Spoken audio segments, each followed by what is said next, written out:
প্রিয় শিক্ষার্থী, তোমাদের স্কুল একাডেমিতে স্বাগতম। হ্যাঁ বন্ধুরা, নোটিফিকেশন হয়ে তোমাদের সাব ইন্সপেক্টর পদে নিয়োগ চলছে, দেখতে পাচ্ছ। সাব ইন্সপেক্টর যে নিয়োগ চলছে তার বন্ধু সবকিছু এখানে বয়সের কথা তুলে ধরা হয়েছে। বন্ধু, তোমাদের যে কোন অফিসার হিসেবে আবেদন করে সেটা দেখে নাও এবং ভিডিওটা প্রচুর প্রচুর শেয়ার করা। বন্ধু, তোমাদের এই যে ভ্যাকান্সি বার হয়েছে সাব ইন্সপেক্টর, দেখতে পাচ্ছ এখানে রিক্রুটমেন্ট বোর্ড তোমাদের এটা নিয়োগ চলছে। ডেট অফ 4/4 থেকে চালু হয়েছে। তোমাদের অনলাইন অ্যাপ্লিকেশান 7/4 থেকে চালু হয়েছে, মানে 4/4 নোটিফিকেশান বেরোতে হয়েছে, 7/4 থেকে চালু হয়েছে, 3/5 পর্যন্ত চলবে। ঠিক আছে, রিটেন এক্সাম এখন কোনো কিছু জানায়নি, পরবর্তী জানিয়ে দেবে। টোটালে তোমাদের 1299টি পদে নিয়োগ করা হবে সাব ইন্সপেক্টর পদে। ঠিক আছে বন্ধুরা, তোমাদের এতে যে আবেদন চলছে স্যালারি তোমাদের 36,900 টাকা থেকে পেয়ে যাবে।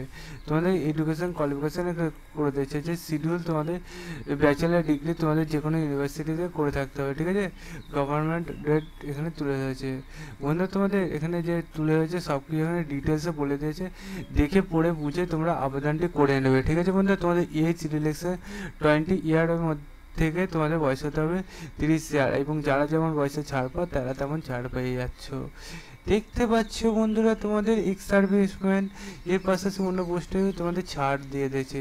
যারা যেমন ছাড় পাবে তারা তেমন দেখে নেবে, দেখে পড়ে বুঝে তোমরা যথাসময়ের মধ্যে আবেদনটি করবে। ঠিক আছে, আবেদনের ডাইরেক্ট লিঙ্ক পেতে গেলে কমেন্ট সেকশনে কমেন্ট করবে। ঠিক আছে, তোমাদের আমি অলরেডি আবেদনের লিঙ্ক দেখিয়ে দিয়েছি, তাই দেখে পড়ে বুঝে আবেদনটি করে না, ভিডিও শেয়ার করে দাও। চলো বন্ধু, আজকের মতো এই পর্যন্ত থাক। নেক্সট ভিডিওতে আবার দেখাবে। জয় হিন্দ, জয় ভারত।